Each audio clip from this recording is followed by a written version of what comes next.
আল্লাহ সুবহানাহু ওয়া তাআলা এই দুনিয়াতে আমাদেরকে সৃষ্টি করেছেন দৈহিক গঠনের দিক দিয়ে নারী আর পুরুষ হিসাবে। তবে মৌলিক দিক যদি হিসাব করা হয়, একেবারে মৌলিক দিক, তাহলে নারী আর পুরুষের মৌলিক যেই জিনিস, এটার মধ্যে কোনো পার্থক্য নাই। এখন বলতে পারেন মৌলিক জিনিস কোনটা, আর পার্থক্য নাই? আচ্ছা বলুন তো, এখানে অনেকে মাহফিলে আসছে, হয়তো তার ফ্যামিলি এখানে আসে নাই, হয়তো তার ফ্যামিলি বাসায়, তার স্ত্রী অথবা তার কন্যা চিন্তা করতেছে যে আমার বাবা অথবা আমার স্বামী মাহফিলে গেছে, আসবে গভীর রাত, সে আসার পরে যেন তার দেরি না হয়, এই জন্য বিছানাটা রেডি করে রাখছে।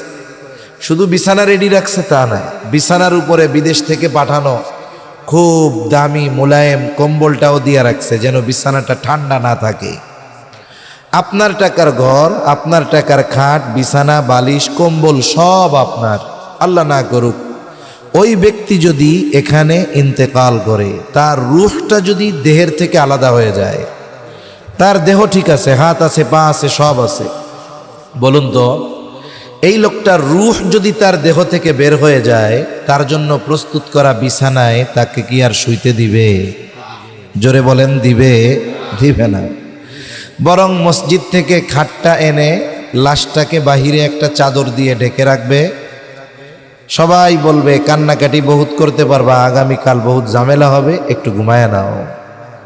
অথচ দেখুন, আপনার টাকার বাড়ি, আপনার টাকার খাট, আপনার টাকার কম্বল, আপনাকে আমাকেই ওই জায়গায় শোয়াবে না, রাতের বাকি অংশও রাখবে না। কেন রাখলো না? বলে যেই জিনিসটা আমার মধ্য থেকে চলে গেছে, ওটা দেখাও যায় না, ধরাও যায় না, এটার নাম হলো রূহ। এটার নাম কি? রূহ। রূহ যদি না থাকে, এই দেহের কোনো দাম নাই। নারী আর পুরুষ, তাদের অনেক আলামত আছে পার্থক্য করার। নারীর কিছু বৈশিষ্ট্য আছে, পুরুষের কিছু বৈশিষ্ট্য আছে, কিন্তু রূহের ক্ষেত্রে আল্লাহ তাআলা কোনো তারতম্য করেন নাই। নারী আর পুরুষের রূহ আল্লাহ একজন থেকে বের করেছে। কয়জন থেকে? একজন থেকে। আল্লাহ তাআলা বলেন, ইয়া আইয়ুহান নাসুত্তাকু রাব্বাকুমুল্লাযী খলাকাকুম মিন নাফসিন ওয়াহিদা ওয়া খালাকা মিনহা যাওজাহা ওয়া বাসসা মিনহুমা রিজালান কাসীরান ওয়া নিসাআ। আল্লাহ রাব্বুল আলামিন বলেন, হে মানব সম্প্রদায়, ইত্তাকু রাব্বাকুম, তোমরা তোমাদের রবকে ভয় করো। আল্লাহ তাআলা এইখানে ডাকার ক্ষেত্রে নারী পুরুষ, আস্তিক নাস্তিক, মুমিন আর বেঈমানের তারতম্য করেন নাই। গোটা মানব জাতিকে উদ্দেশ্য করে আল্লাহ তাআলা বলেন, ইয়া আইয়ুহান নাস, হে মানব সম্প্রদায়, ইত্তাকু রাব্বাকুম, তোমরা তোমাদের রবকে ভয় করো। মানুষ সে হোক, পুরুষ হোক, নারী হোক, আস্তিক কিবা নাস্তিক, আরবি কিবা অনারবি, সকল সৃষ্টি, সকল মানুষ, সকল সৃষ্টির রব যিনি, তিনি কে? জবান খুলে বলেন। আমারও রব যিনি, নাস্তিকেরও রব তিনি, আমারও রব যিনি, কাফেরেরও রব তিনি। আল্লাহ তাআলা বলেন, তোমরা রবকে ভয় করো। কোন রব? বলে আল্লাযী খলাকাকুম মিন নাফসিন ওয়াহিদা, যিনি তোমাদেরকে একটি প্রাণ থেকে সৃষ্টি করেছেন। তাহলে এই পৃথিবীতে যত মানুষ আছে, পুরুষ হোক কিবা নারী, আল্লাহ তাআলা সকলকে সৃষ্টি করেছেন কয়টি প্রাণ থেকে? জোরে বলেন, আরো জোরে, কয়টা? রাসূলুল্লাহ সাল্লাল্লাহু আলাইহি ওয়াসাল্লাম বলেন, আল্লাহ তাআলা আদম আলাইহিস সালামকে বানিয়েছেন মাটি দিয়ে, আর আমাদেরকে বানিয়েছেন আদম থেকে। কেমনে? আর এক হাদিসের মধ্যে নবীজি সাল্লাল্লাহু আলাইহি ওয়াসাল্লাম বলেন, আল্লাহ তাআলা আদম আলাইহিস সালাতু ওয়াস সালামের পৃষ্ঠদেশ তথা পিঠ থেকে কিয়ামত পর্যন্ত যত মানুষ আসবে, যত মানুষ আছে, যত মানুষ দুনিয়া থেকে চলে গেছে, আল্লাহ তাআলা সকল মানুষ হোক নারী বা পুরুষ, সকলের রূহ আল্লাহ তাআলা আদম আলাইহিস সালামের পৃষ্ঠদেশ থেকে বের করেছে। তাহলে আমাদের মৌলিক জিনিস হলো রূহ। মৌলিক জিনিস কি? রূহ। কথা কি বুঝেন না? ঘুম আসতেছে? খিদা লাগছে? জোরে তাকবীর দেন, নারায়ে তাকবীর। আপনারা জবাব দেন না কেন? কঠিন প্রশ্ন করতেছি নাকি? দোয়ায় কুনুত ধরছি? দোয়ায় কুনুত তো ধরি নাই। আমি যেটা বলছি এটা আবার শুনতে চাচ্ছি। আপনারা সতর্ক আছেন কিনা, অ্যাটেনশন আছেন কিনা, আমার কথা বুঝতেছেন কিনা? রিপিট আসলে বোঝা যাবে যে না আপনারা বুঝতেছেন। কারণ ছোটবেলায় দাদি নানির কাছে গল্প শুনছেন না? আমরা তো ছোটবেলায় মোবাইল ছিল না। এখন তো পোলাপান রে ঘুমাইতে গেলেও যদি বলে ঘুমাও আব্বা, কয় দেও আগে 10 মিনিট গেমস খেলে নি, নাইলে ঘুমাবে না। ওর ঘুমের ওষুধ মোবাইল। আর আমাদের সময় ঘুমের ওষুধ ছিল গল্প। দাদি গল্প বলতো, অনেকের দাদা নানা নানি মা গল্প বলতো। গল্প শুরু হয়েছে, এখন ঘুমাবে। খুব আগ্রহের সাথে গল্প শুনতাম আমরা। বলে এক দেশে এক রাজা ছিল। আমরা কি কইতাম? ওই রাজার একটা ঘোড়া ছিল। ওই ঘোড়ার 2টা পাখনা ছিল। একটু পরে কয় ওই ঘোড়া এক উড়ান দিয়া এক পলকে 1 মাসের পথ চলে যাইত। এবার আর হুহা নাই, দাদির গল্পও নাই। ঠিক না? তাহলে আপনারা যে বুঝতেছেন, আপনারা একটু জবাব দিলে আমি বুঝতে পারবো। তাহলে বলেন, আল্লাহ তাআলা আমাদের সকলের রূহ কয়জন থেকে সৃষ্টি করেছেন? আরো জোরে, কয়জন? একজন। একটু জোরে আওয়াজ দিতে গিয়ে যদি কারো খিদা লাগে যায় বেশি, আমার কাছে এসে বলবেন, তার জন্য 2 প্যাকেটের জিম্মাদারি আমি নিলাম। যদি এই কথা কইতে যায় খিদা বেশি লেগে যায়, যে হুজুর কইতে গিয়ে বেশি লাগছে খিদা, তাহলে তার জন্য 2 প্যাকেটের জিম্মাদারি আমি। আমার কাছে এসে বললে হবে, ব্যবস্থা করে দেবো ইনশাআল্লাহ। এবার দেখা যাক কি হয়। মৌলিকভাবে আল্লাহ তাআলা আমাদেরকে সৃষ্টি করেছেন কয়জন থেকে? সকলের রূহ আল্লাহ আদম আলাইহিস সালাম থেকে সৃষ্টি করেছেন। আর আমাদের মূল কি? রূহ। রূহ যতক্ষণ আছে দাম ততক্ষণ আছে, রূহ নাই দাম নাই। দেখুন, আল্লাহ তাআলা রূহের পরিচয় দিতে গিয়েও নারী পুরুষ আলাদা করেন নাই, একটাই পরিচয় সকলের রূহের।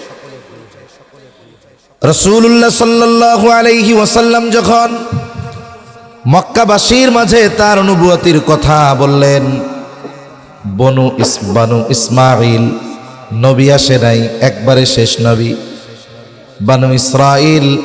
বানি ইসরাইলে নবী ধারাবাহিকতার ক্রমান্বয়ে আসছে, বানি ইসমাইলে নবী আসে নাই। ইসমাইল আলাইহিস সালামের বংশধর বিস্তার লাভ করেছিল মক্কায়। ওনার বংশে কোনো নবী নাই, কিন্তু ওনার ভাই ইসহাক আলাইহিস সালাম, তার ছেলে ইয়াকুব আলাইহিস সালাম, ওনার বংশে ঈসা আলাইহিস সালাম পর্যন্ত নবী। আমার আপনার নবীও বলেন, বনি ইসরাইল কখনো নবী শূন্য হয় নাই। বলে একজন ইন্তেকাল করেছে তো আল্লাহ তাআলা আর একজনকে নবুয়ত দিয়া ওই জায়গা পূর্ণ করে দিয়েছে। এখন যাদের বংশে নবী আসছে ধারাবাহিকভাবে, নবীর গুণাগুণ কি, আলামত কি, এটা তারা বলতে পারবে ভালো, কারণ তাদের কাছে আসমানি কিতাব নাজিল হয়েছে। আর মক্কার মুশরিকরা নিজেদেরকে ইব্রাহিম আলাইহিস সালামের উত্তরসূরি দাবি করত ঠিক, কিন্তু ওরা ইব্রাহিম আলাইহিস সালামের মূর্তি বানায়া পূজা করত। ওদের ধারণা ছিল কোনো মানুষ নবী হইতে পারে না। এজন্য নবী যখন দাবি করছে, তার নবুয়তির কথা জানাইছে, তারা বলতেছে, মালি হাদার রাসূল ইয়াকুলুত তাআমা ওয়া ইয়ামশি ফিল আসওয়াক। তারা বলে, এটা কেমন রাসূল, এ দেখি খাবারও খায়, আবার হেঁটে হেঁটে বাজারেও যায়। তাদের ধারণা ছিল নবী খাবে না, হাঁটবে না, বিবাহ করবে না, নবী আমাদের মতো হতে পারবে না, সে হবে অন্যরকম। আবার আমার আপনার নবীজির চরিত্রে তারা মুগ্ধ ছিল। সংশয় নিরসনে নিশ্চিত হওয়ার জন্য তারা 2 জন ব্যক্তি পাঠায় দিছে মদিনায়। মদিনায় তখন ইহুদিদের বসবাস, আহলে কিতাব আলেমরা আছে। 2 জনকে বলছে, যাও গিয়া বলবা আমাদের এলাকায় এক ব্যক্তি নিজেকে নবী দাবি করে, সে আসলে নবী কি নবী নয় এটা আহলে কিতাব আলেমরা তাদেরকে 3টা প্রশ্ন শিখিয়ে দিছে। কয়টা প্রশ্ন? 3টি প্রশ্ন। ওই 3 প্রশ্ন নিয়ে তারা হাজির। বলে দিয়েছে, শোনো, এই 3 প্রশ্নের জবাব নবী ছাড়া কেউ দিতে পারবে না। যদি এই 3 প্রশ্নের জবাব সে দিতে পারে সে নবী, কোনো সন্দেহ নাই। এইবারে সে 3টি প্রশ্ন নবীজিকে করা হলো। আর নবীজি তো নিজের থেকে জবাব দিতে পারবেন না, নবীজিকে জানাবে আল্লাহ ওহীর মাধ্যমে। জিবরাইল আলাইহিস সালাম প্রতিনিয়ত ওহী নিয়ে আসেন।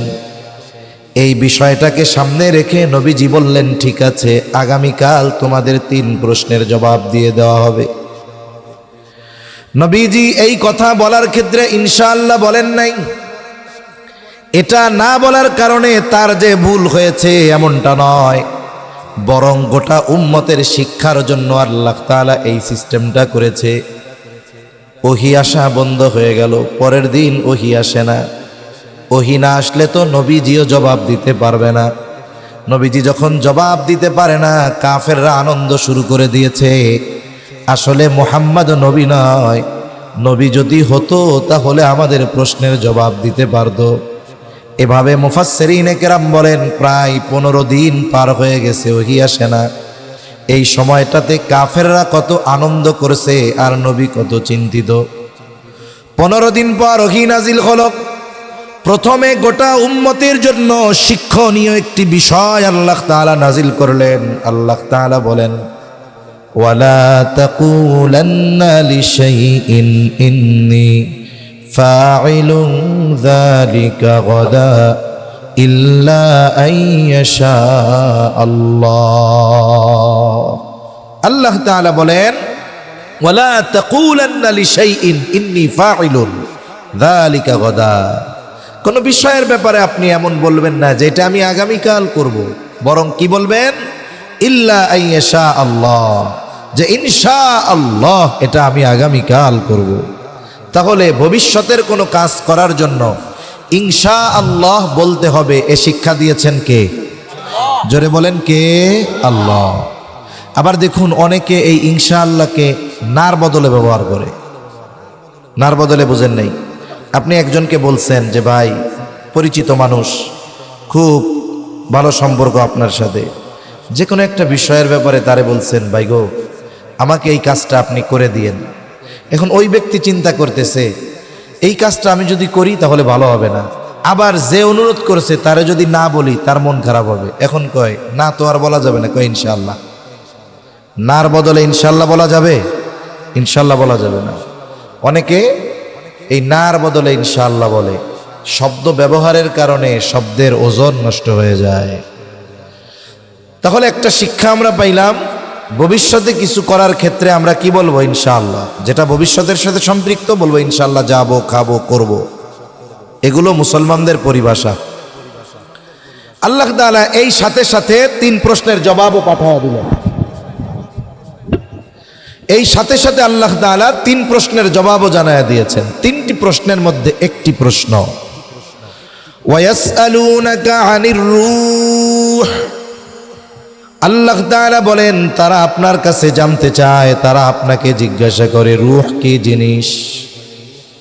আল্লাহ তাআলা এই প্রশ্নের জবাব দিয়ে বলেন, হাবিব আপনি বলে দেন, কুলির রূহু মিন আমরি রাব্বি ওয়া মা উতীতুম মিনাল ইলমি ইল্লা কলিলা। নবী আপনি বলে দেন, রূহ হলো আপনার রবের আদেশ। রূহ দেখতে কেমন, ধরতে কেমন, রংটা কেমন, আকার কেমন, আকৃতি কেমন, এটা দুনিয়ার মানুষের অনুধাবন করার মতো জ্ঞান নাই। ডাক্তারের কাছে যখন কোনো ব্যক্তিকে নিয়ে যাওয়া হয়, সেন্সলেস ব্যক্তি, সে হাতের মধ্যে চাপ দিয়ে পালস পরীক্ষা করে যে রক্ত চলাচল আছে কিনা। একটা মানুষের হার্টবিট যত সময় থাকে, রক্ত চলাচল যত সময় থাকে, তত সময় তাকে জীবিত বলে সাব্যস্ত করা হয়। হার্টবিট বন্ধ হয়ে যায়, রক্ত পাম্পিং বন্ধ হয়ে যায়, সুস্থ থাকলেও সে মৃত। ঠিক কিনা বলেন? এখন কথা হলো, এই হার্টবিট যে সচল রাখে কিসে? কারেন্টে।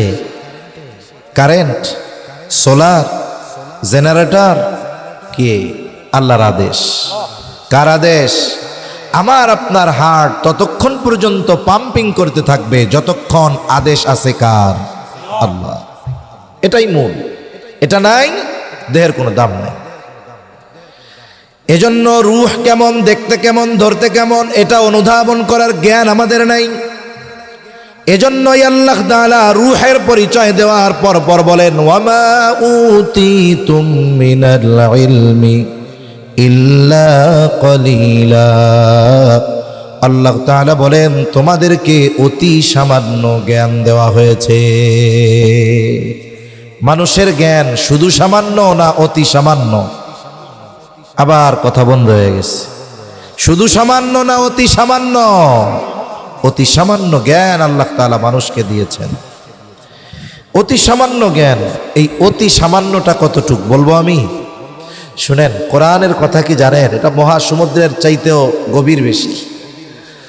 কোরআনুল কারীমের কথা হলো এরকম, আপনি মহাসমুদ্রের তলদেশে হয়তো পৌঁছিয়ে যেতে পারবেন, কিন্তু কোন ব্যক্তির কোরআনুল কারীমের গভীরতা, উচ্চতা এমন, এভারেস্টে বারবার পৌঁছতে পারবে মানুষ, কিন্তু কোরআনের উচ্চতায়, কোরআনুল কারীমের গভীরতায় পৌঁছানো এটা অসম্ভব। এজন্য কোরআনের কথা বলতে গেলে অনেক সময় অনেক কথা আসে প্রসঙ্গে, না বললেও ভাল লাগে না, এজন্য বলি আর কি। যে আয়াত পড়ছি ওই পর্যন্ত, পারলে গেলাম, নাইলে না। যা কই শুনেন, কতটুকু জ্ঞান আল্লাহ আমাদের দিয়েছে।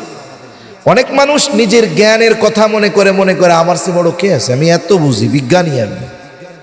মানুষের জ্ঞান কতটুকু? কোরআনুল কারীমে অনেকগুলো শিক্ষা সফরের ঘটনা আছে। আমাদের দেশ থেকে অনেক শিক্ষা সফরে যায় যুবক যুবতীরা, স্কুল কলেজ ইউনিভার্সিটি থেকে। ওগুলো সুশিক্ষার সফর নয়, ওগুলো কুশিক্ষার সফর, ঠিক কিনা বলেন? শিক্ষা সফর কোনটা? বলে দাওয়াত ও তাবলীগের সফর, হজের সফর, উমরার সফর, জ্ঞান অর্জনের সফর, দিন প্রচারের সফর, শিক্ষা সফর। কোরআনুল কারীমে মূসা আর খিজির আলাইহিস সালাম, আলাইহিমাস সালাম, আমরা বাংলায় বলি খিজির আলাইহিস সালাম, মূসা আর খিজির আলাইহিস সালাম, এই দুইজনের মধ্যে একটা শিক্ষা সফরের ঘটনা আছে। দুজনে যখন সফর শুরু হয়েছে, লম্বা কথা আছে আগে, মূল কথা যেটা বলা উদ্দেশ্য সেটা বলি। দুজনে সফর শুরু হলো, নৌকায় সমুদ্র পাড়ি দিবে। দুইজন একটা নৌকার মধ্যে উঠছে, নৌকা সমুদ্রের মধ্যে চলতেছে। নদী পথে যদি কেউ লম্বা সফর করে থাকে, এই দৃশ্যগুলো অনেক সময় তাদের দেখার কথা। সমুদ্রের মধ্যে কিছু প্রাণী আছে, পাখি আছে, ওই পাখিগুলোর যখন পানির তৃষ্ণা পায়, উড়ন্ত অবস্থায় ঠোঁটটা সমুদ্র বা নদীর সাথে লাগায়া পানি পান করে। এই রকম একটা দৃশ্য দুইজনের চোখেই ধরা পড়েছে। খিজির আলাইহিস সালাম মূসা আলাইহিস সালামকে বলতেছে, ভাই মূসা, ওই যে দেখেন সমুদ্র থেকে পাখিটা পানি পান করতেছে।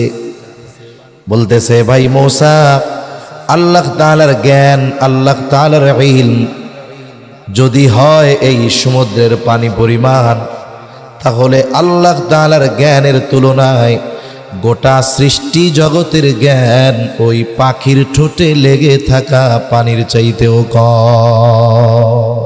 সুবহানাল্লাহ, সুবহানাল্লাহ। চিন্তা করছেন যে আল্লাহর জ্ঞান যদি গোটা সমুদ্রের পানি পরিমাণ হয়, সমগ্র সৃষ্টির জ্ঞান পাখির ঠোঁটে লেগে থাকা পানির চাইতেও কম, তাহলে আমাদের জ্ঞান কত কম। এই কত কম জ্ঞান, এটা বোঝার মতো জ্ঞানও আমাদের নাই। যদি মানুষ বুঝতে পারত, তাহলে কোনো সময় ইলমের, জ্ঞানের অহংকার করত না। সামান্য একটু কিছু বুঝলেই কতজন তো স্রষ্টার অস্তিত্বকে অস্বীকার করে বসে। আসলে ও যে কত বড় নাদান আর মূর্খের পরিচয় দেয়, ও নিজেও সেটা বোঝে না। এখন অনেক কথা, অনেক দূর গেছি গা। কোত্থেকে? যে নারী পুরুষের মধ্যে মৌলিক জিনিসের কোনো তফাৎ নাই। রূহ এর পরিচয় আল্লাহ তাআলা নারী পুরুষ আলাদাভাবে দেন নাই। এইবার নারী পুরুষ আলাদা হলো কেমনে? আল্লাহ তাআলা বলেন, খালাকাকুম মিন নাফসিন ওয়াহিদা, তোমাদেরকে একটি প্রাণ থেকে আমি আল্লাহ সৃষ্টি করেছি। এরপর আল্লাহ তাআলা বলেন ওয়া খালাকা মিনহা যাওজাহা ওয়া বাসসা মিনহুমা রিজালান কাসীরাও ওয়া নিসা। আল্লাহ তাআলা বলেন এরপরে ওই যেই প্রাণ থেকে আল্লাহ আমাদের রূহ বের করেছেন, আল্লাহ তাআলা বলেন ওয়া খালাকা মিনহা যাওজাহা, আমি তার থেকে তার জোড়া তার সঙ্গিনীকে আমি আল্লাহ বের করেছি, সৃষ্টি করেছি। এইবার হলো দুইজন, একজন হলো পুরুষ আর একজন হলো নারী। আল্লাহ তাআলা বলেন ওয়া খালাকা মিনহা যাওজাহা ওয়া বাসসা মিনহুমা রিজালান কাসীরাও ওয়া নিসা। আল্লাহ তাআলা এবার এই দুইজনের মাধ্যমে গোটা পৃথিবীব্যাপী নারী পুরুষের বিস্তার ঘটিয়েছেন। সুবহানাল্লাহ। এখন এই দুইজনের মাধ্যমে আল্লাহ তাআলা একটা গঠন দিয়েছে, স্ট্রাকচার দিয়েছে। কেউ নারী কেউ পুরুষ। নারীকে, নারীর সৃষ্টিগত গঠন আমরা জানি। নারী সন্তান ধারণে সক্ষম, নারী সন্তানকে দুধ পান করাতে সক্ষম। নারী স্বাভাবিকভাবে যদি হরমোনজনিত সমস্যা না থাকে, নারীর মুখে কখনো দাড়ি ওঠে না। এইভাবে নারীর পরিচয় অনেক দেওয়া যাবে। এটা সৃষ্টিগত পার্থক্য। পুরুষের পার্থক্য আছে, এ তো আমরা বুঝি সবাই, এটা লম্বা বিশ্লেষণ করে বলার দরকার নেই। এই যে পার্থক্য হলো, এটা সৃষ্টিগত পার্থক্য। এখন আসেন শরীয়তের মধ্যে নারী পুরুষের পার্থক্য কি? একটা দুইটা গুরুত্বপূর্ণ পার্থক্য আমরা তুলে ধরি। এক নাম্বার, একটা মেয়ে যখন প্রাপ্তবয়স্কা হয়, সে বালেগা হয়, এই সময় থেকে নিয়ে 50-55 বছর পর্যন্ত সন্তান ধারণের সময় আর সন্তান প্রসবকালীন পরবর্তী কিছু সময় ব্যতীত একজন সুস্থ নারী প্রতি মাসে 3 থেকে 10 দিন সে অসুস্থ থাকে। এবং এই সময়গুলোতে আল্লাহ তাআলা তাদের জন্য নামাজকে মাফ করে দিয়েছেন, নামাজ কাজা করা লাগবে না। কিন্তু রোজার মাসে যদি অসুস্থতা আসে, তাহলে তিনি এই সময় রোজা রাখবেন না, পরবর্তীতে এটার কাজা করে নেবেন। শরীয়তের মধ্যে আর একটা পার্থক্য আছে সম্পদ বন্টনের ক্ষেত্রে। ওয়ারিসি সম্পদ বন্টনের ক্ষেত্রে একটা পার্থক্য, যদিও দৃশ্যমান মনে হয়। নারীকে দেওয়া হয়েছে পুরুষের অর্ধেক, আর পুরুষকে দেওয়া হয়েছে 2 জন নারীর সমপরিমাণ, দ্বিগুণ।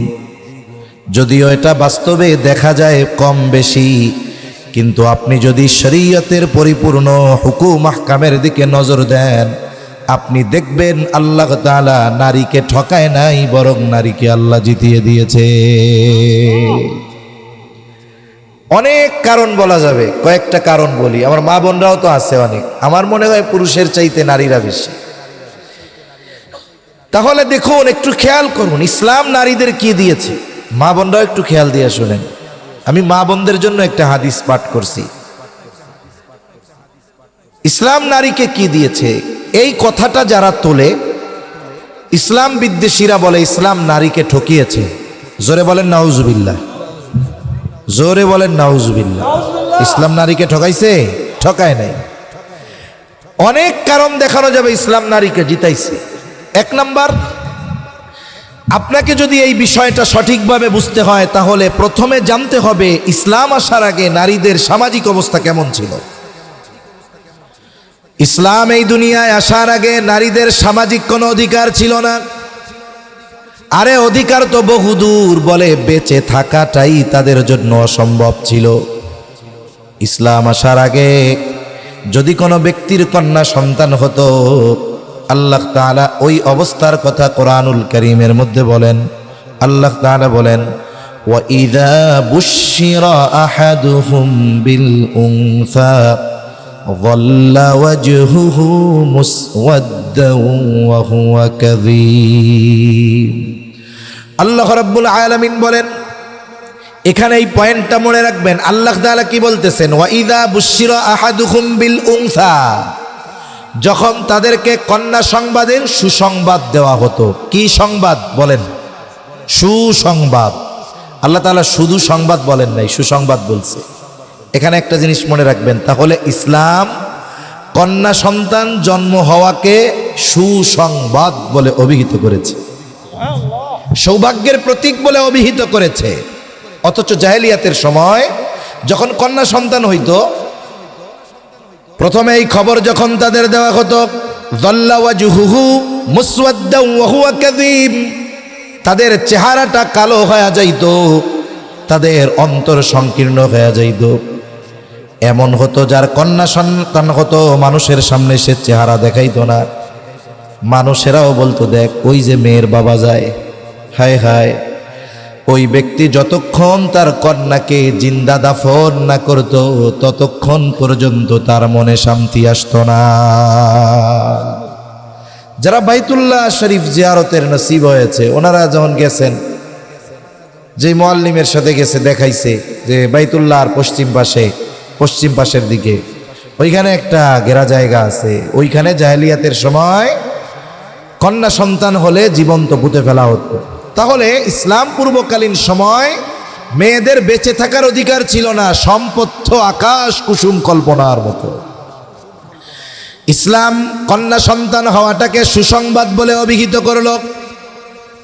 আফসোস লাগে, এই সভ্য সমাজেও অনেক মানুষ আছে, যদি একাধারে 2-3টা কন্যা সন্তান হয় রাগ হয়ে যায়, পারলে বউরে ছাইড়া দেয়, নাইলে আরেকটা বিয়ে করে। আছে না নাই?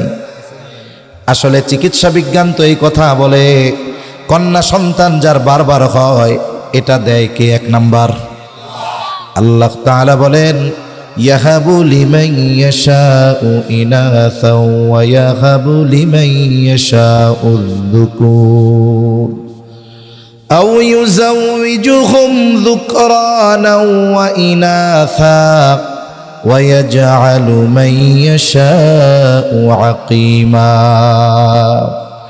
আল্লাহ তাআলা বলেন, ইয়াহাবু লিমান ইয়াশাউ ইনাসা, আল্লাহ তাআলা যাকে চান তাকে কন্যা সন্তান দেন। ওয়া ইয়াহাবু লিমান ইয়াশাউ যুকুর, আল্লাহ তাআলা যাকে চান তাকে ছেলে সন্তান দেন। আও ইউযাওয়িজুহুম যুকরানা ওয়া ইনাসা, আবার আল্লাহ তাআলা যাকে চান তাকে ছেলেও দেন মেয়েও দেন। ওয়া ইয়াজআলু মান ইয়াশাউ আকিমা, আবার আল্লাহ তাআলা যাকে চান তাকে বন্ধা বানায় দেন। তাহলে ছেলে হওয়া মেয়ে হওয়া এটা কার তরফ থেকে হয়? আল্লাহর তরফ থেকে। বিজ্ঞান গবেষণা করে যা পাইছে, এর মৌলিক কথা হলো, যদি কারো কন্যা সন্তান বারবার হয়, এক্ষেত্রে যদি দোষারোপ করা হয়, মেয়েরে দোষারোপ করার সুযোগ নাই, দোষ হলো ওই বেটার। যদি আপনি সায়েন্টিফিক দিক দিয়ে, বিজ্ঞানের দিক দিয়ে খেয়াল করেন, এক্ষেত্রেও দোষ কার হবে? বেটার দোষ হবে। অথচ জুলুম চলে মহিলার উপর। আস্তাগফিরুল্লাহ, এ কাজ করা যাবে না। বরং ইসলাম নারী হওয়াকে, কন্যা হওয়াকে সুসংবাদ বলে অভিহিত করছে। সুসংবাদ নবী বলছে শুধু তা না, স্বয়ং বলছে কে? এজন্য কন্যা সন্তান হইলে চেহারা আমরা বাংলার 5 বানায় রাখবো, ঠিক আছে? রাখা যাবে? সৌভাগ্যের প্রতীক মনে করতে হবে। এবার নবীজি কি বলেন? নবীজি সাল্লাল্লাহু আলাইহি ওয়াসাল্লাম বলেন, মান আলা জারিয়াতাইন, যে 2টা কন্যা সন্তানের কষ্ট সহ্য করবে, দাখালতু আনা ওয়া হুয়াল জান্নাহ কাহাতাইন, নবীজি বলেন, আমি আর ওই 2 কন্যার অভিভাবক পিতা জান্নাতের মধ্যে পাশাপাশি অবস্থান করব। 2টা কন্যা হইছে, দিন শিখাইছে, দিনদার পাত্রের সাথে বিবাহ দিয়ে দিছে, বলে আমি আর ওই কন্যার অভিভাবক জান্নাতে পাশাপাশি থাকবো। সুবহানাল্লাহ। আর এক হাদিসে নবীজি বলেন, এই ধরনের অনেকগুলা হাদিস তিরমিজির মধ্যে ধারাবাহিকভাবে আসছে। নবীজি বলেন, যার 3টা কন্যা আছে অথবা যার 3টা বোন আছে, বাপ নাই, বলে এই বোনগুলার হক যদি সে আদায় করে, দিন শেখায়, বিবাহ দেয়, দিনদার পাত্রের হাতে তুলে দেয়, বলে এই কন্যাগুলো কিয়ামতের দিন তার জাহান্নামে যাওয়ার ক্ষেত্রে আড়াল হয়ে দাঁড়াবে। কন্যা সন্তানের ব্যাপারে ইসলাম কত সুসংবাদ দিয়েছে, ছেলেদের ব্যাপারে দেয় নাই। বলেন তো, এই দৃষ্টিকোণ থেকে আল্লাহ তাআলা নারীদের জিতায়া দিছে। শুধু তাই না, ইসলাম কন্যা হিসাবে মেয়েদের অধিকার প্রতিষ্ঠা করেছে। স্ত্রী হিসাবে অধিকার প্রতিষ্ঠা করেছে, মা হিসাবে অধিকার প্রতিষ্ঠা করেছে। শুধু তাই না, গোটা হায়াতে নারীর উপরে ইসলাম কোনো খাতে ব্যয় করা আবশ্যকীয় করে নাই। মানে নারীর জন্য ব্যয় করা ওয়াজিব এরকম কোনো খাত নাই, কিন্তু পুরুষের জন্য ব্যয় করতে হবে এই খাতের অভাব নাই। এই দৃষ্টিকোণ থেকে নারী তো সম্পদ পাওয়ার কথা না, এরপরেও আল্লাহ পুরুষের অর্ধেক নারীকে দিয়েছে, অথচ নারীর কোনো খরচ নেই। আচ্ছা বলুন তো, একজন বেতন পায় 50,000, আর একজন পায় 25,000। নিঃসন্দেহে 50 বেশি 25 কম, ঠিক না? কিন্তু যিনি 50 পান তার খরচ মাস শেষে 50,000 হয়ে যাওয়ার পর আরও মাসে ঋণ করা লাগে। কিন্তু যিনি 25 পান ওনার 15,000 টাকা খরচ হয়ে মাসে আরো 10,000 টাকা কোনো মাসে বেশি থাকে। বলেন তো বছর শেষে লাভবান কে, 50 ওয়ালা না 25 ওয়ালা? কেন? কারণ 25 ওয়ালার তো খরচ নাই, 50 ওয়ালার খরচের শেষ নাই। একটা কন্যা যখন দুনিয়ায় আসে দেখুন তার হক কেমন। একটা কন্যা ভূমিষ্ঠ হওয়ার পর থেকে নিয়ে একেবারে তার বিবাহ রাগ পর্যন্ত তার সমস্ত খরচ চালাতে তার পিতা বাধ্য। একটা মেয়ে 20 বছর বয়স হয়েছে, বিয়া হয় না, বাপ খরচ চালাতে বাধ্য। 25 বছর হয়েছে, বিয়া হয় না, বলে খরচ চালাতে বাধ্য। 30 বছর হয়ে গেছে, খরচ চালাতে বাধ্য। কিন্তু ছেলের ক্ষেত্রে পিতা খরচ চালাতে বাধ্য কতদিন? বলে ছেলে নাবালক থাকবে যতদিন। এখন বালক হয় কয় বছরে? সরকারি হিসাব বলে 18 বছর, ওইটা বাদ দেন। ইসলাম কি বলে এটা দেখেন। ইসলাম বলে আহাদ্দুল বুলুগ, বালেগ হওয়ার সর্বশেষ সময়সীমা আরবি হিসাবে 15 বছর, ইংরেজি হিসাবে 14 বছর 7 মাস। তার মানে যেই ছেলেটার 14 বছর 7 মাস হয়ে গেছে ওই ছেলেটাকে নাবালক বলার আর কোনো সুযোগ নাই। এক্ষেত্রে আপনাকে দিন অনুসরণ করতে হবে। ওই 18 বছরের পোলাপানের নাবালক কইয়া ওইটা যদি মার্ডার করে এটাকে একবারে হালকা বানায় ফেলে।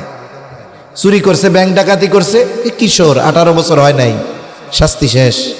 এর দ্বারা কি হয়? কিশোর গ্যাং, কিশোর অপরাধ আরো বাড়ে, ঠিক কিনা বলেন? ইসলামের যেই সিদ্ধান্ত এগুলো আমরা যদি ব্যক্তি জীবনে, পারিবারিক জীবনে, রাষ্ট্র জীবনে যদি প্রতিষ্ঠিত হয়ে যায়, দেখবেন শান্তি কাকে বলে। আল্লাহ তাআলা এই রকম দিন দেখার তৌফিক আমাদের দান করুক, বলি আমিন। আর বালেক 12 বছরে হতে পারে, 10 বছরেও হতে পারে। এখনকার ফুড পয়জনিং এর কারণে অনেক সময় 9 বছরে সে বালেক হওয়ার আলামত তার মধ্যে পাওয়া যায়। তার মানে একটা ছেলে যখন প্রাপ্তবয়স্ক হয়ে যাবে ওই সময় যদি তার বাবা বলে আজকে থেকে তোমার খরচ আমি দিতে পারবো না, তুমি তোমার খরচ বহন করবা, আমারেও খরচ দিবা, এ কথা বলার অধিকার পিতার আছে না নাই? আছে। কিন্তু মেয়ের ক্ষেত্রে বলতে পারবে? পারবে না। এখানে জিতছে কে? জোরে বলেন। আরে মেয়েরা জিতছে। কারা জিতছে? মেয়েরা জিতছে। এবার বিবাহের সময় হলো, দেখেন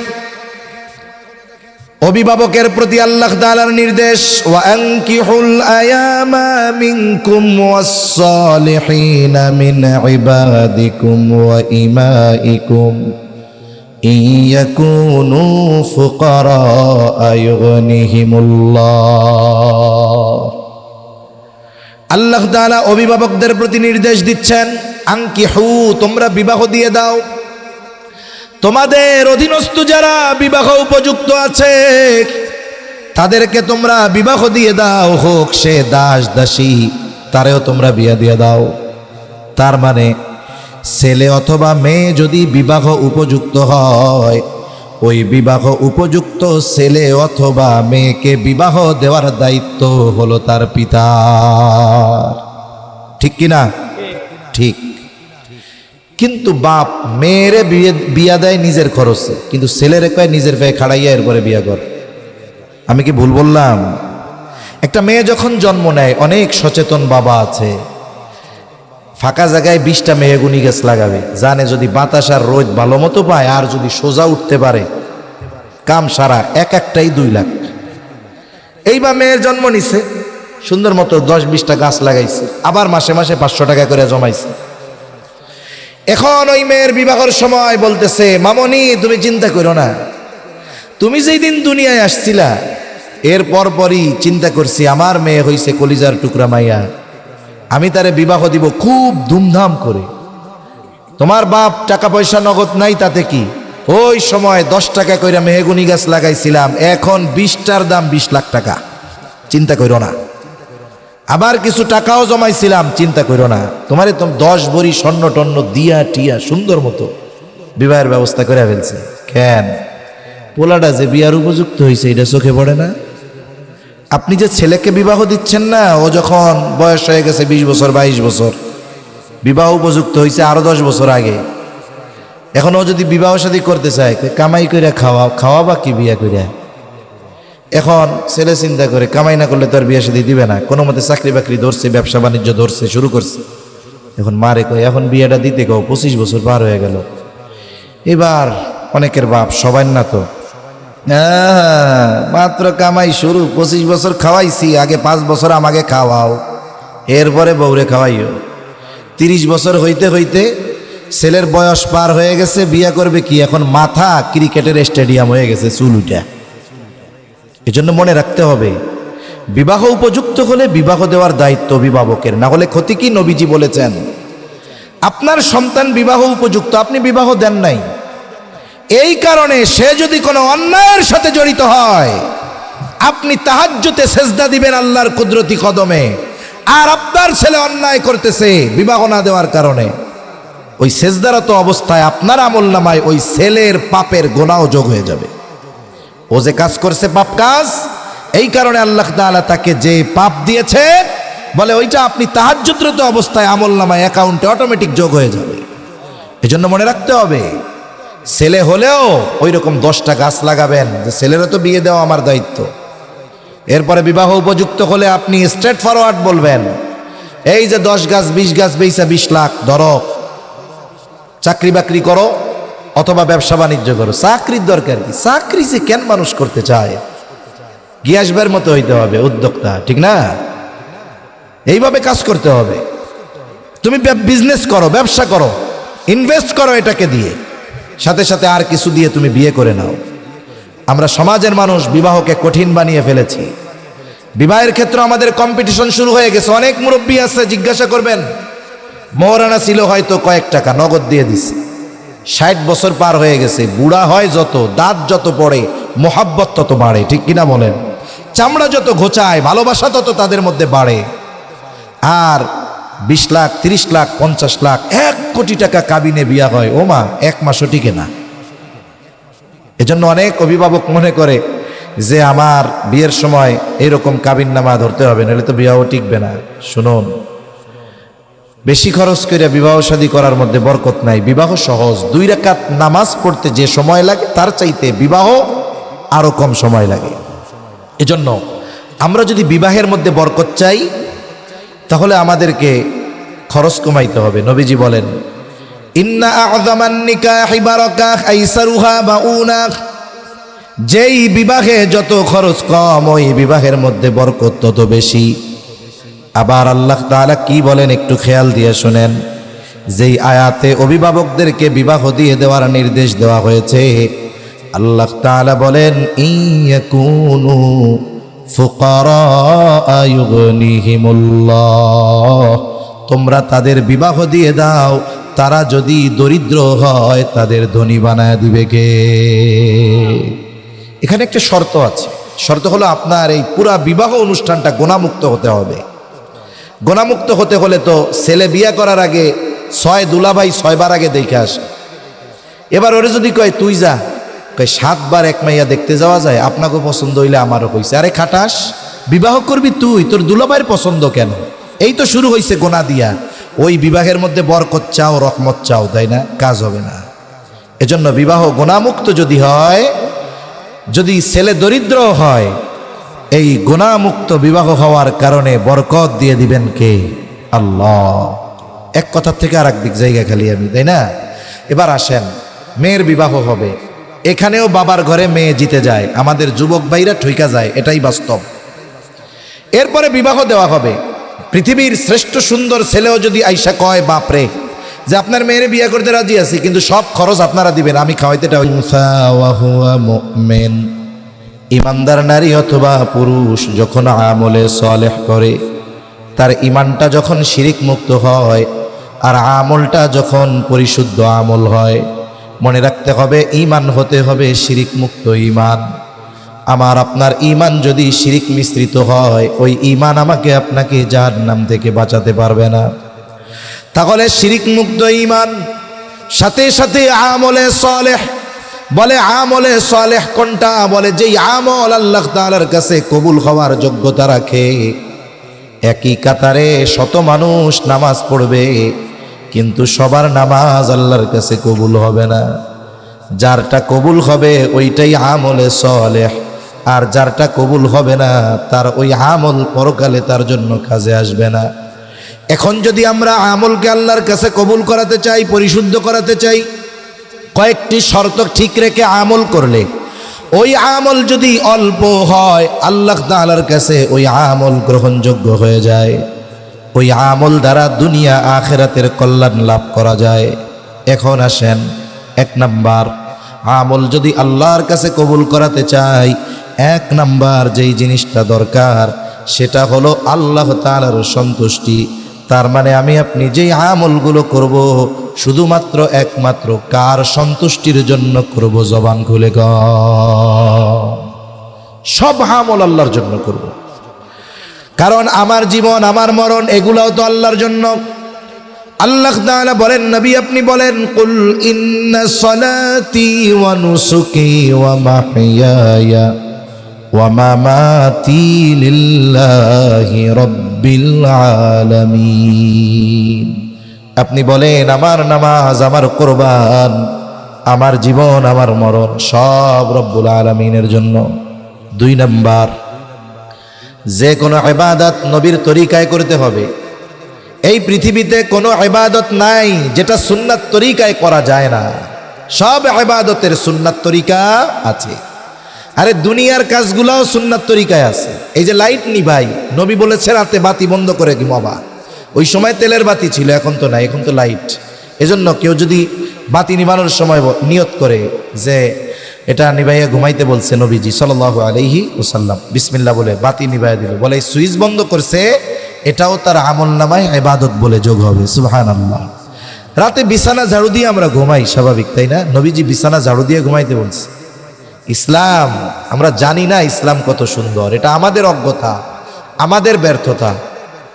নবীজি বলেছেন বিছানা ঝাড়ু দিয়া ঘুমাইবা, কমপক্ষে লুঙ্গির নিচ দিয়ে হলেও ঝাড়ু দিবা। এর দ্বারা গুরুত্ব বুঝিয়েছেন যে বিছানা ঝাড়ু দেওয়া কত গুরুত্ব। আমার মা বোনরাও ঝাড়ু দেয়, মা বোনরাও লাইট বন্ধ করে নিয়ত করবে নবীজি বিছানা ঝাড়ু দিতে বলছেন ঘুমানোর আগে, বিসমিল্লাহ বলে ঝাড়ু দিবে। বিছানা ঝাড়ু দিল, এটাও ইবাদত হয়ে গেল। সুবহানাল্লাহ। আর নামাজ, রোজা, অন্যান্য ইবাদত নবীর তরিকায় নাই, এটা হইতে পারে না। তিন নাম্বার, যেই ইবাদত করবে ওই ইবাদতের ইলম অর্জন করবে। কারণ ইবাদতের ক্ষেত্রে যদি ওই ইবাদতের মাসলা মাসাইল না জানে তাহলে কিন্তু ভুল হয়ে যেতে পারে, ইবাদত বাতিল হতে পারে। যেমন নামাজ ফরজ, নামাজের কিছু বিষয় আছে ফরজ, কিছু বিষয় আছে ওয়াজিব। বলেন তো, নামাজের বাহিরে ভেতরে 13 ফরজ। এই ফরজগুলো থেকে যদি একটা ফরজ ছুটে যায়, 100 বার সাহু সেজদা দিলেও নামাজ হবে নাকি? ফরজ ছুটে গেলে নামাজ হবে না। এখন নামাজি নামাজে দাঁড়াইছে, হয়তো তার বাহিরের ফরজ অথবা ভেতরের কোনো ফরজ ছুটে গেছে, কিন্তু নামাজি নামাজের ফরজগুলা জানে না। ফরজ যদি ছুটে যায় তাহলে সে কি বুঝতে পারবে যে ফরজ ছুটছে? সে বুঝতে পারুক আর না পারুক, তার নামাজ থাকবে না। কিন্তু তার যদি জানা থাকতো এগুলো ফরজ, ছুটে গেলে সে বুঝতো যে আমার নামাজ নাই। আর নামাজের ওয়াজিব 14টা, যদি একটিও ছুটে যায় সাহু সেজদা দিতে হবে, নাইলে নামাজ হবে না। এখন নামাজি যদি নামাজের ওয়াজিব 14টা না জানে, ওয়াজিব ছুটলে সে টের পাবে না তো সাহু সেজদা দিল না। সে সাহু সেজদা দিল না, তার নামাজ হলো না। নামাজ ভঙ্গের 19টি কারণ, একটি যদি নামাজের মধ্যে পাওয়া যায় বলে নামাজ থাকবে না। নামাজি যদি নামাজ ভঙ্গের 19 কারণ না জানে, নামাজ ভঙ্গের কারণ যদি নামাজের মধ্যে পাওয়া যায় সে টেরও পাবে না। সে টের পাক আর না পাক, তার নামাজ হবে না। অনুরূপভাবে পবিত্রতা সম্পর্কিত মাসালাগুলো জানতে হবে। ওযুর ফরজ জানতে হবে, গোসলের ফরজ জানতে হবে। গোসল যখন ফরজ হয়, বলে গোটা দেহের এক চুল পরিমাণও যদি শুকনা থাকে পবিত্রতা অর্জন হয় না। ওযুর যেই সমস্ত অঙ্গ ধোয়া মাসে করা ফরজ, বলে যদি এক চুল পরিমাণ শুকনা থাকে ওযু হবে না, ওযু হলো না, নামাজ হলো না, গোসল হলো না, নামাজ হলো না। ওযু ভঙ্গের কারণ জানতে হবে, কারণ ওযু যদি ছুইটা যায় নামাজ থাকবে না। এগুলো আমাদের জানার দরকার, এগুলো জরুরতে দিনের জরুরি বিষয়। এজন্য আপনার বাচ্চারা শিখবে মাদ্রাসায়, আপনি শিখবেন কোথায়? সময় যদি থাকে উলামায়ে কেরামের তত্ত্বাবধানে 3 চিল্লা লাগাবেন। সময় নাই, মসজিদের ইমাম সাহেবকে বলবেন, মাদ্রাসার মুহতামিম সাহেবকে বলবেন, হুজুর সময় কম, দৈনিক এশার পরে আমাদের আধা ঘন্টা সময় দেন, একটু এগুলো শিখিয়ে দেন। বলেন তো ইমাম সাহেব মুহতামিম সাহেব বলবে যে না পারবো না? বলবে? আমরা শিখতে চাই না কেন? আমি যে দোয়াই কুনুত পারি না, এটা যদি মুহতামিম সাহেব জানে, কালকেও গরম ঝাড়ি দিয়ে আসছি, আর আজকে যদি টের পাই দোয়াই কুনুত জানি না, ইজ্জত থাকবো আমার? হ্যাঁ, এজন্য লজ্জায় আপনি যদি এগুলো না শিখেন, ভুল ভ্রান্তি হলো, নামাজ হলো না। আখেরাতে সাইজ আছে না নাই? সেজন্য আখেরাতের সাইজ ভালো না দুনিয়ায় একটু লজ্জা পাওয়া ভালো?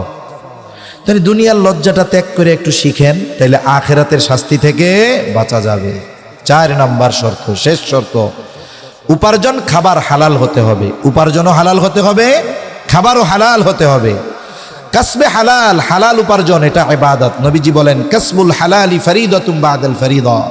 ফরজ ইবাদতের পরে অন্যতম ফরজ ইবাদত হলো হালাল উপার্জন করা।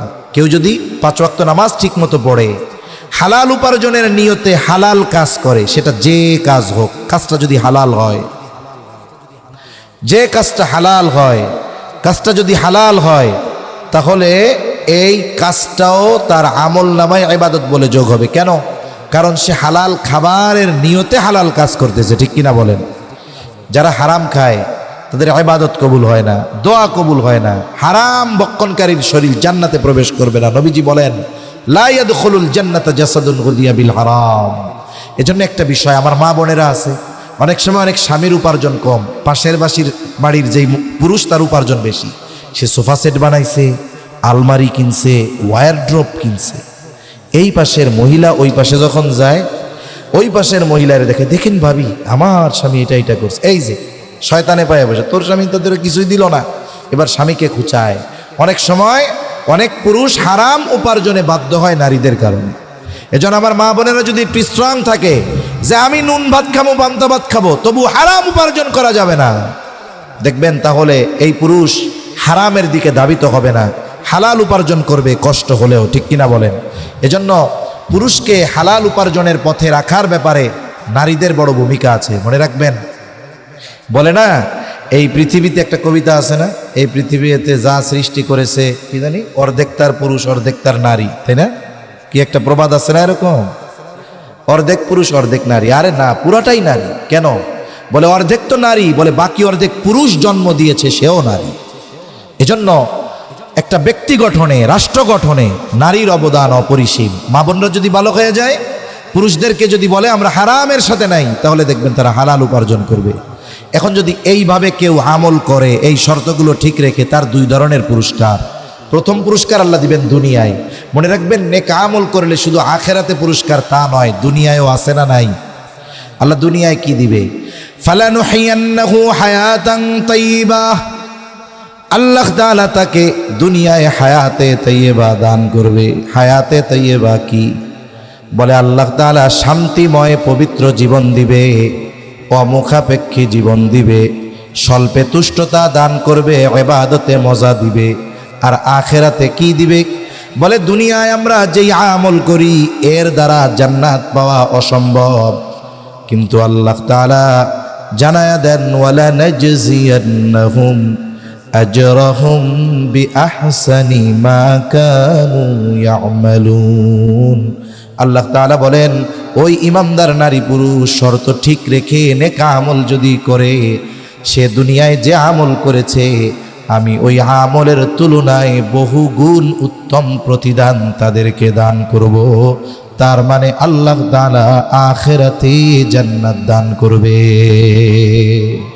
এখন কেউ যদি দুনিয়া আখিরাতে লাভবান হতে চায়, আল্লাহর পক্ষ থেকে দুনিয়া আখিরাত উভয় জাহানে নিয়ামত প্রাপ্ত হতে চায়, তাহলে ঈমান ঠিক রেখে নেক আমল করব, বলেন ইনশাআল্লাহ।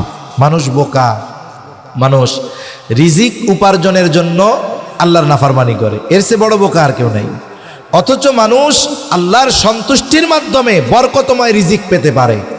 এজন্য ইবাদত করলে, আল্লাহর হুকুম মেনে চললে শুধু আখিরাতের লাভ না, দুনিয়ায়ও আছে।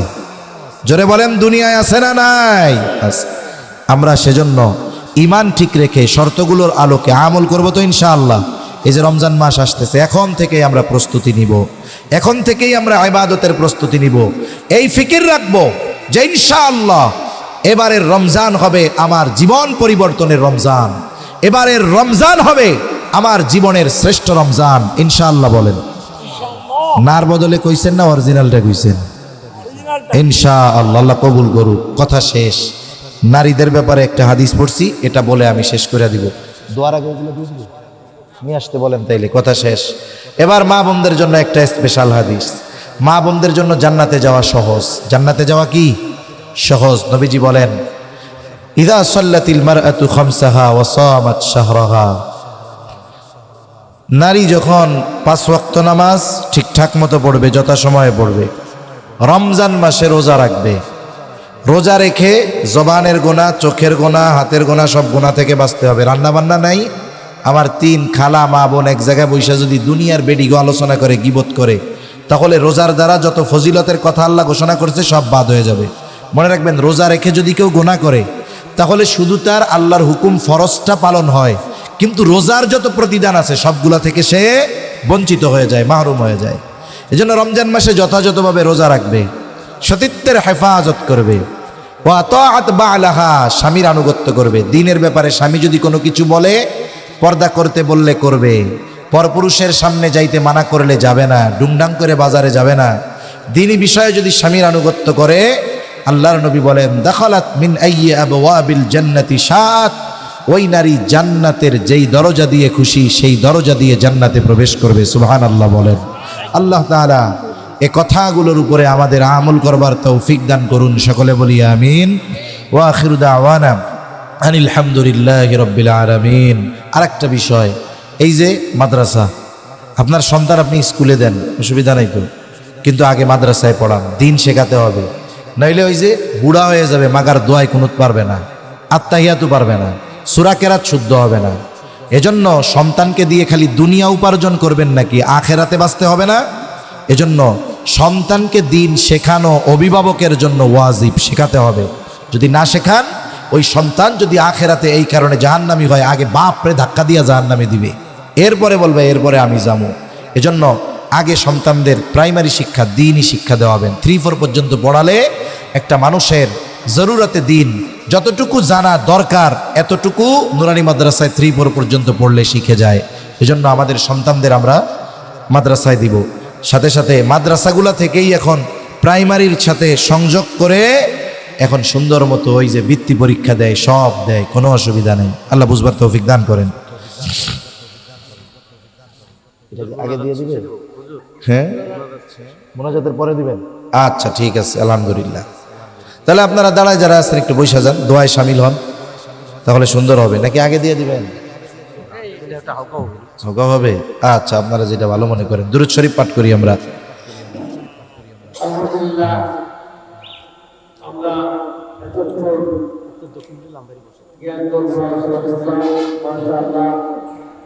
সবাই মিলে আমরা রাত গভীর হওয়ার কারণে আমরা এখন শেষ করতে যাচ্ছি। আমরা আপনাদের ব্যবস্থা করেছি, দয়া করে আপনারা লাইভ সুযোগ করে বসে যাবেন, উত্তর দক্ষিণ করে লাইভ দেবেন, পূর্ব পশ্চিম দিয়ে মুখ দিয়ে উত্তর দক্ষিণ দিয়ে একটা লাইন দেবেন। আপনারা যারা বসা অবস্থায় আপনারা লাইন সেট করবেন, বসা অবস্থায় লাইন সেট করবেন, এবং এই অবস্থায় আমরা আপনাদের ইন্নাকা হামিদুম মাজিদ। الحمد لله رب العالمين والعاقبة للمتقين الصلاة والسلام على خير خلقه محمد وعلى آله وأصحابه أجمعين ربنا ظلمنا أنفسنا وإن لم تغفر لنا وترحمنا لنكونن من الخاسرين ربنا آتنا في الدنيا حسنة وفي الآخرة حسنة وقنا عذاب النار ربنا لا تزغ قلوبنا بعد إذ هديتنا وهب لنا من لدنك رحمة إنك أنت الوهاب رب العالمين গভীর রজনী পর্যন্ত দিনই আলোচনা করার পর গুনাহ মাখা হাত আমরা তুলে ধরেছি আল্লাহ। রাত যত গভীর হয় দুনিয়ার মানুষের দরজাগুলো বন্ধ হয়ে যায়, আর রাত যত গভীর হয় আপনার রহমতের দুয়ার তত উন্মোচিত হয়। রব্বুল আলামিন, আমরা গুনাহগার, আপনি গফফার। আমরা গুনাহ করতে ভালোবাসি, আপনি ক্ষমা করতে ভালোবাসেন। আপনি আপনার গফুর, গফফার, রহিম, রহমান নামের ওসিলায় যে যেখান থেকে হাত উঁচু করেছে আমাদের বিগত জীবনের সব ধরনের গুনাহগুলো মাফ করে দেন। আমাদের আত্মীয় স্বজন যে যেখানে আছে মাফ করে দেন। যারা দুনিয়া ছেড়ে চলে গেছে মালিক, গুনাহগুলো মাফ করে কবরগুলো জান্নাতের টুকরো বানায় দেন রব্বুল আলামিন।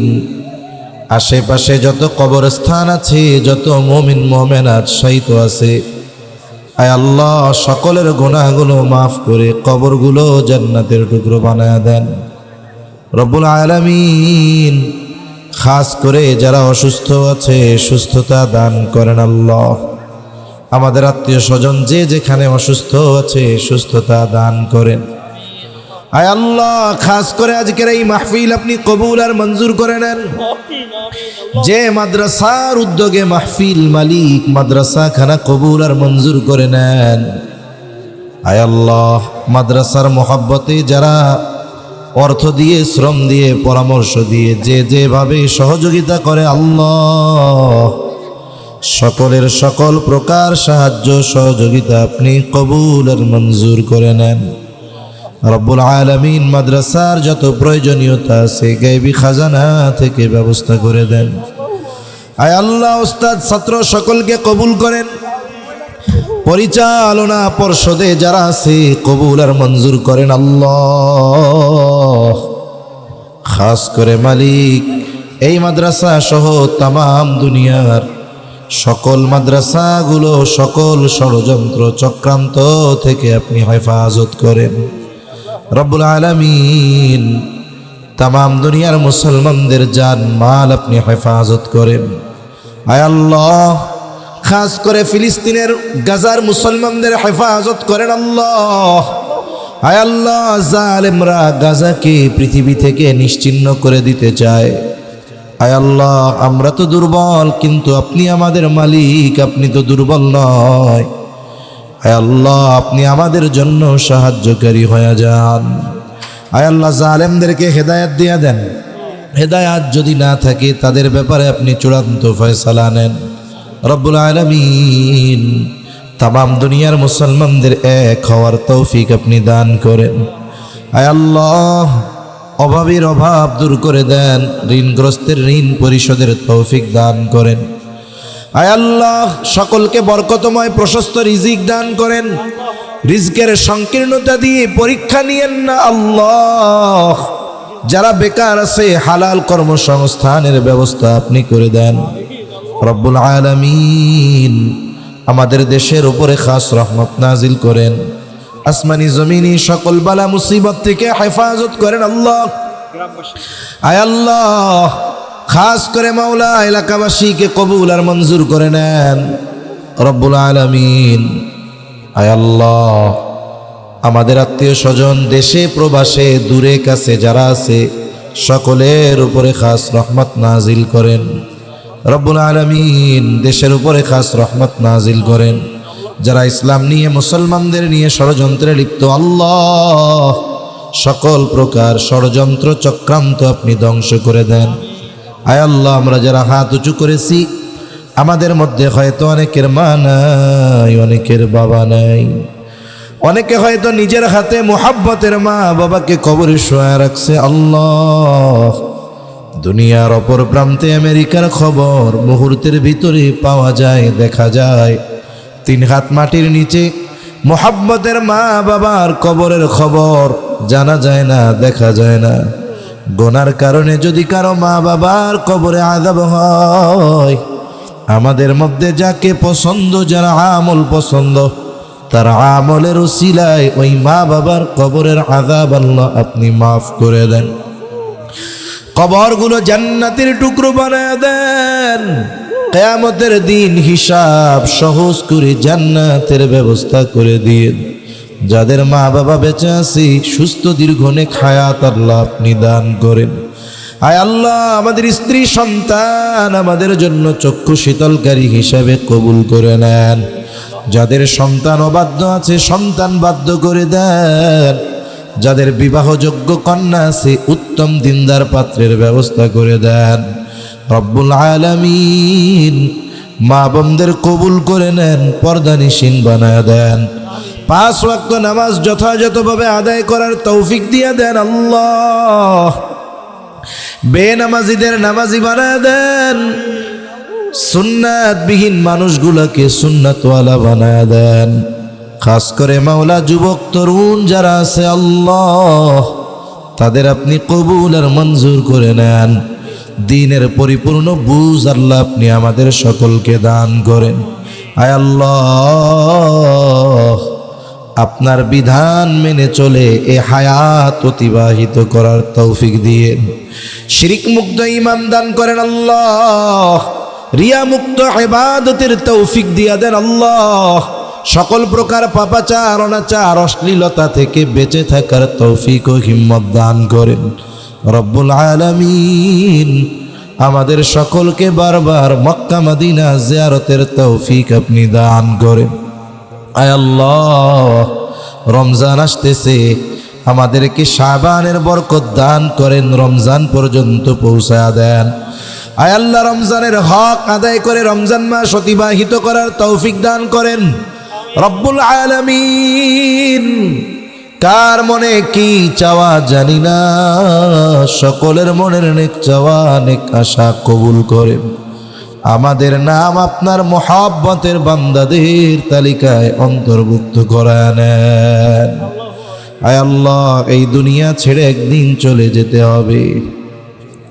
কখন পরপারের ডাক চলে আসে বলা যায় না মালিক। মালাকুল মউত যখন মৃত্যুর পয়গাম নিয়ে হাজির হবে, আপনি আমাদের সকলের জবানে তাওহীদের কালিমা নসিব করে দিয়েন। আল্লাহুম্মা ইন্না নাউযু বিকা মিনাল গাম্মি ওয়াল হাযান ওয়াল আজজি ওয়াল কাসাল ওয়াল জুবনি ওয়াল বুখল ওয়া দালা'id দাইন ওয়া গালাবাতির রিজাল।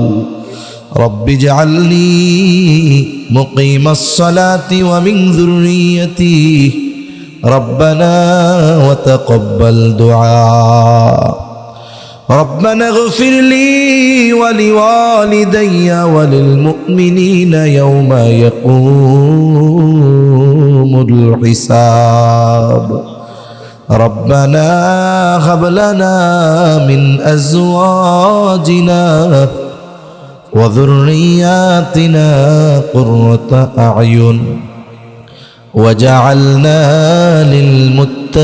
للمتقين إماما رب ارحمهما كما ربياني صغيرا رب ارحمهما كما ربياني صغيرا اللهم وفقنا لما تحب وترضى من القول والعمل والفعل والنية والهدي إنك على كل شيء قدير وصلى الله تعالى على خير خلقه محمد وعلى آله وأصحابه أجمعين آمين برحمتك يا أرحم الراحمين.